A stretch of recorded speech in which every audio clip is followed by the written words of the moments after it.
दोस्तों, भारत का एक शहर जहाँ कहते हैं कोई नहीं सोता, दिन रात दौड़ती हुई सड़कें, ग्लैमर की दुनिया और पैसा ही पैसा, ये सब जिसके साथ फिट बैठता है वो है देश की आर्थिक राजधानी मुंबई। जी हाँ, जहाँ पहुँचना और जहाँ पहुँचकर बस जाना तरक्की का आखिरी पायदान बन चुका है। लेकिन क्या आपने कभी सोचा है कि ऐसी किस्मत मुंबई की ही क्यों है? बात अगर समुद्र की ही है तो भारत में तो बहुत सी कोस्टल सिटीज हैं। अगर नहीं सोचा है तो सोच कर देखिए, जिसका जवाब मुंबई से पहले बॉम्बे शहर के बनने की कहानी में है। 7 छोटे बड़े आइलैंड से मिलकर बना एक शहर, जिसके बारे में कहा जाता है कि एक दहेज यानी डाउरी में मिला हुआ शहर है। तो आइए आज के इस वीडियो में समझते हैं कि बॉम्बे शहर को कैसे बसाया गया और क्या है इसके दहेज में मिलने की कहानी। दोस्तों, बॉम्बे बनने की शुरुआत 16वीं सदी के साथ ही होती है। एक तरफ 1498 में कालीकट के बंदरगाह पर पहले यूरोपियन वास्को डी गामा पहुंचा, जिसके बाद 26 साल बाद बाबर ने भारत की जमीन पर मुगल सल्तनत ने नींव डाली। वास्को डी गामा के साथ पुर्तगाली और बाबर के साथ मुगलों ने देश पर अपने फैलाव पर काम करना शुरू कर दिया। लेकिन यहाँ पर आपको ये इंटरेस्टिंग बात बताएं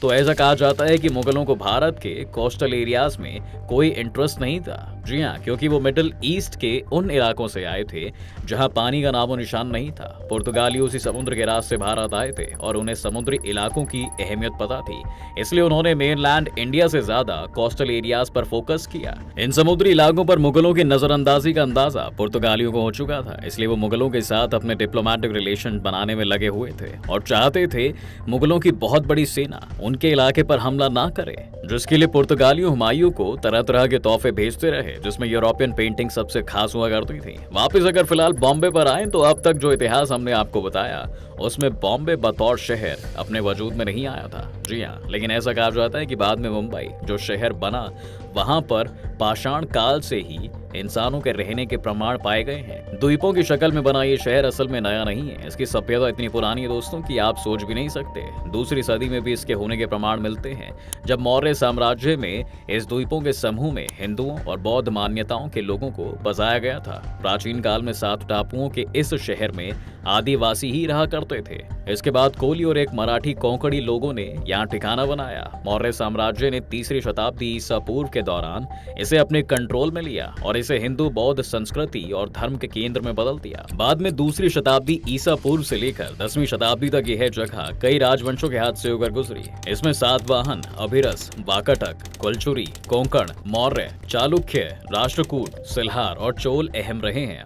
फिर आया इस्लामिक काल, जिस दौरान पुर्तगाली और मुगल भारत में अपना कब्जा जमा रहे थे। उस समय 7 आइलैंड्स का एक समूह भारत के पश्चिमी समुद्री तट के पास बसा हुआ था, जो गुजरात के बादशाह बहादुर शाह के रियासत का हिस्सा था। लेकिन हुमायूं के बढ़ते कद के कारण गुजरात के सुल्तान बहादुर शाह को डर लग रहा था कि कहीं मुगल उन पर अटैक करके उनके रियासत को अपने कब्जे में ना कर लें, इसलिए वह मुगलों के आक्रमण से बचने का कोई उपाय खोज रहे थे। आपको बता दें कि 9वीं सदी से ही मुंबई के द्वीप गुजराती परिवार के पास थे और वही लोग इसका इस्तेमाल भी करते थे। जिसके बाद 1534 में बहादुर शाह ने इन 7 द्वीपों का कंट्रोल पुर्तगालियों को सौंप दिया। इस समझौते को उस वक्त बेसिन की संधि कहा गया था, जो बाद में वसई हो गया। खैर, 1534 में पुर्तगालों ने मुंबई द्वीपों को अपने कब्जे में ले लिया। तब तक भी ये एक शहर नहीं बना था, बल्कि कई द्वीपों का समूह था। पुर्तगाली लोग इस शहर में एक ट्रेडिंग सेंटर या फैक्ट्री बनाना चाहते थे। पुर्तगाली इस शहर को बॉम्बहिया कहते थे, जिसका मतलब था द गुड बे।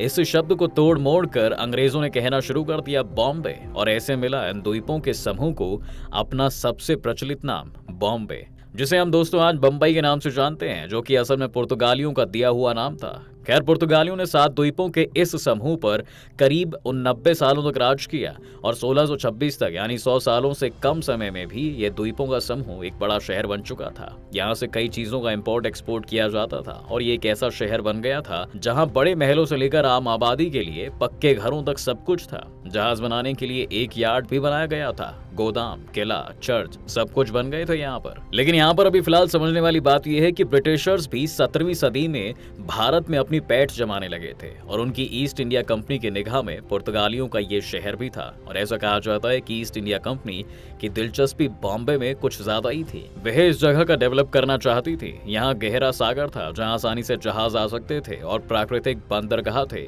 और उनका इस्तेमाल हर मौसम में किया जा सकता था। यहाँ से पर्शिया, मालाबार तट और स्पाइस इस आइलैंड की इंग्लिश कंपनियों के साथ डायरेक्ट कम्युनिकेशन और भी आसान हो रहा था। इसके अलावा समुद्री लुटेरों का खतरा भी कम था और इस इलाके में कोई भारतीय रियासत की पहुंच भी नहीं थी, इसलिए भारत के राजाओं से उलझन भी कम थी। इसी बात को ध्यान में रखते हुए इन 7 द्वीपों के शहर पर अंग्रेजों ने रुख किया। वैसे तो ये कहा जाता है दोस्तों कि अंग्रेजों ने ये काम 1626 में किया था, लेकिन पुर्तगालियों के साथ 1612 में भी अंग्रेजों ने जंग लड़ी थी और अंग्रेजों ने सुना था कि बॉम्बे नाम की जगह पर पुर्तगाली अपने जहाजों की मरम्मत करते हैं। अंग्रेजों ने हमला किया और पुर्तगालियों के 2 नए जहाज जला दिए, लेकिन फिर भी कई जहाज नहीं मिले और अंग्रेजी सैनिकों ने वहां की बिल्डिंगों में आग लगा दी। फिर भी वो खाली हाथ ही वापस गए और इस शहर पर और रिसर्च किया और उन्हें बॉम्बे में ही अपना इकोनॉमिक फ्यूचर नजर आने लगा था। इस द्वीपों के समूह को पाने के लिए अंग्रेजों ने बहुत मेहनत की, लेकिन क्योंकि मुंबई पर किसी भी रास्ते से जमीनी हमला नहीं किया जा सकता था, तो ऐसे में अंग्रेजों को थोड़ा रुकना पड़ा। ईस्ट इंडिया कंपनी को अब यह पता चल गया था कि वो इस इलाके को हमला करके पुर्तगालियों से नहीं जीत सकते हैं। ऐसे में जब अंग्रेजों के पास करने को कुछ नहीं बचा तो वो बॉम्बे के कंट्रोल को भूल जाना चाहते थे। आखिर अंग्रेज किसी बाहरी तौर पर बॉम्बे पर कब्जा नहीं कर पाए, लेकिन उन्हें बॉम्बे बड़े आसानी से मिल गया था। जी हाँ, बॉम्बे पर अंग्रेजों की नजरें बहुत पहले से थी, लेकिन वो किसी भी हाल में उसे नहीं ले पाए। लेकिन 1652 में सूरत काउंसिल ऑफ ब्रिटिश एम्पायर ने अंग्रेजों से कहा कि वो बॉम्बे को पुर्तगाल से खरीद लें, लेकिन वो सौदा भी नहीं हुआ। लेकिन किस्मत कहीं ना कहीं ईस्ट इंडिया कंपनी के साथ थी, जिसकी बदौलत जो शहर उन्हें इतनी लड़ाई झगड़े और आगजनी के बाद भी नहीं मिला, वो यूं ही पुर्तगालियों ने हंसी खुशी दे दिया। दरअसल पुर्तगालियों की राजकुमारी थी जिसका नाम कैथरीन था और इंग्लैंड के राजा थे चार्ल्स सेकंड। तो ऐसे में ब्रिटेन के चार्ल्स की शादी पुर्तगाल के राजा की बेटी कैथरीन से हो गई। 11 मई 1661 को बॉम्बे के 7 द्वीप ब्रिटेन के दहेज में दिए गए थे। कैथरीन के बारे में आपको बता दें कि इंग्लैंड के राजशाही में इनका कोई बहुत बड़ा नाम नहीं है, लेकिन इन्होंने ही इंग्लैंड में चाय पीने की शुरुआत करवाई, जो आज दुनिया भर में मशहूर है। अब चूंकि मुंबई चार्ल्स सेकंड को दहेज में तो दे दिया गया था, लेकिन वह इतने बड़े राजा थे कि वह ऐसे छोटे मोटे आइलैंड्स को अपने राजपाट का हिस्सा नहीं बनाना चाहते थे, क्योंकि उस वक्त यह इलाका इतना डेवलप नहीं था कि वह चार्ल्स सेकंड के लिए यूजफुल हो। इसलिए वो इस कस्बे पर ज्यादा दिन तक राज नहीं कर पाए। इसके साथ ही साथ वो खुद भी नहीं चाहते थे कि इस हिस्से को लेकर के ज्यादा कॉन्फ्लिक्ट हो, इसलिए उन्होंने ईस्ट इंडिया कंपनी की बेचैनी को समझते हुए और विभाग से बचने के लिए एनुअली सिर्फ 10 पाउंड के गोल्ड पर ईस्ट इंडिया कंपनी को मुंबई रेंट पर दे दिया। यानी दहेज में मिला हुआ वह 7 द्वीपों का पुर्तगाली समूह पहले इंग्लैंड के राजा के पास पहुंचा और फिर उज्जैन पाउंड के रेंट पर ईस्ट इंडिया कंपनी को मिल गया। लेकिन आपको जानकर हैरानी होगी दोस्तों कि जिस मुंबई के लिए ईस्ट इंडिया कंपनी पहले पुर्तगालियों से लड़ी और फिर राजा तक अपनी बात पहुंचाई, उस ईस्ट इंडिया कंपनी के लोगों के लिए यह जगह असल में रहने लायक थी ही नहीं। आपको जानकर हैरानी होगी कि यूरोप में उस समय यह बात फैली हुई थी कि बॉम्बे या उस इलाके में जाने वाले हर यूरोपियन की 3 साल के अंदर मौत हो जाएगी। ऐसा कहा जाता था कि कोई भी यूरोपियन वहां पर सिर्फ 2 मॉनसून ही देख सकता है और तीसरा देखने से पहले वह इस दुनिया से चला जाएगा।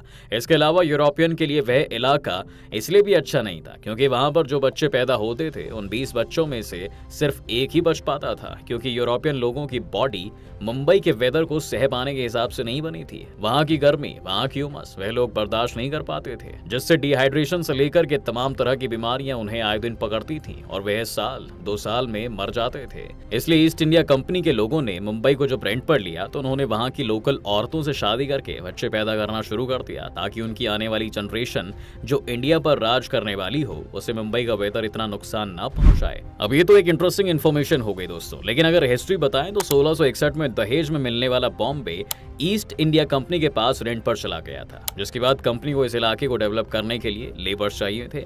इसलिए इस कंपनी ने जनसंख्या बढ़ाने के लिए मुंबई में इमिग्रेशन को बढ़ावा दिया। 1661 में जिस शहर की आबादी 10,000 थी वह अगले 15 साल में 60,000 हो चुकी थी। बदले में रहने के लिए घर और खेती की जरूरत महसूस की गई, लेकिन ऐसी जगहें सिर्फ समुद्र के पानी को रोककर ही बनाई जा सकती थी। किस इलाके में जमीन की बहुत कमी थी और जैसा कि हमने आपको बताया कि समुद्र का पानी अपने साथ दलदल बनाया करता था, जिसकी वजह से यहाँ पर मलेरिया बीमारी बड़े पैमाने पर फैला करती थी। इसके बाद पानी के रास्तों को बंद करना, दलदल को निकालना और समुद्र में डूबी जमीन को हासिल करना जरूरी हो गया था।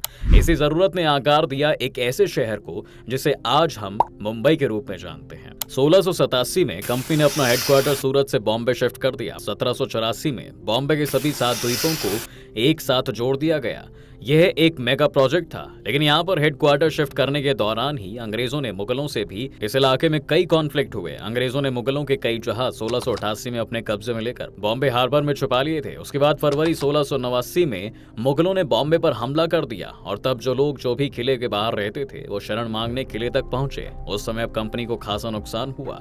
इस लड़ाई के बाद मुगलों से अंग्रेजों ने संधि कर ली, लेकिन मुंबई की आबादी बहुत घट गई थी और वो वापस अपने पहले वाले हाल पर चला गया था। समुद्र के किनारे की वह जमीन जो पानी में डूबा करती थी, उसमें भराव करके उसे समुद्र के स्तर तक लाया गया, यानी उसे ऊपर लाया गया। इन आइलैंड्स के यूनिफिकेशन की शुरुआत 1690 के आसपास हुई, जब सबसे पहले बॉम्बे और मझगांव के आइलैंड के बीच उमर खाड़ी नाम का पहला रास्ता बंद किया गया और इस तरह से ये दो आइलैंड मिलकर एक हो गए। बाकी के आइलैंड के साथ भी समुद्री पानी को रोकने और उनके बीच जमीन का भराव करने का काम चलता रहा। यह सिलसिला 1690 से शुरू होकर 1796 तक चला, जिसमें शहर में सबसे आखिर में जिन दो आइलैंड्स को जोड़ा गया वो थे कोलाबा और लिटिल कोलाबा। 1796 में कोलाबा द्वीप को एक कैंटोनमेंट एरिया डिक्लेयर कर दिया गया था। लोग वहां जाने के लिए नाव का इस्तेमाल करते थे। नाव पर भीड़ बहुत ज्यादा होती थी, जिसकी वजह से अक्सर ही दुर्घटनाएं हो जाया करती थी।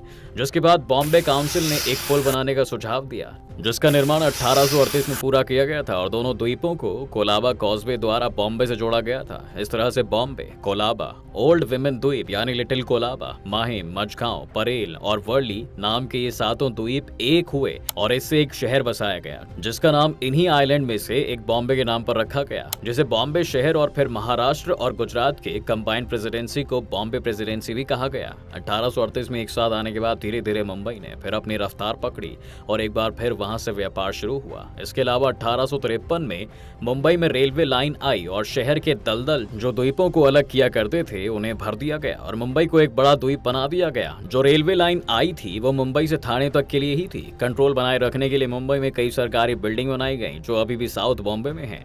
इनमें से दो सबसे फेमस हैं, जिन्हें आपने फिल्मों में भी देखा होगा दोस्तों। एक तो बॉम्बे म्यूनिसिपल कॉर्पोरेशन की बिल्डिंग और दूसरी सीएसटी टर्मिनल, जो पहले विक्टोरिया टर्मिनल या वीटी के नाम से जाना जाता था। बॉम्बे ने भारत में पहली रेलवे लाइन भी देखी, जब इसे 16 अप्रैल 1853 को पड़ोसी शहर ठाणे से जोड़ा गया था। इसके अलावा 1911 में किंग जॉर्ज और क्वीन मैरी के भारत आने पर गेटवे ऑफ इंडिया बनाया गया और फिर वह दिन भी आया जब बॉम्बे के साथ पूरे देश को आजादी मिली और फिर से ये शहर और भी आगे बढ़ता चला गया। बॉलीवुड की चकाचौंध ने इसे नया आयाम दिया। 1955 के बाद जब बॉम्बे राज्य को रीऑर्गेनाइज किया गया और भाषा के आधार पर इसे महाराष्ट्र और गुजरात राज्यों में बांटा गया, तब एक मांग उठी कि बॉम्बे को अलग कर दिया जाए। हालांकि विरोध की वजह से ऐसा ना हो सका।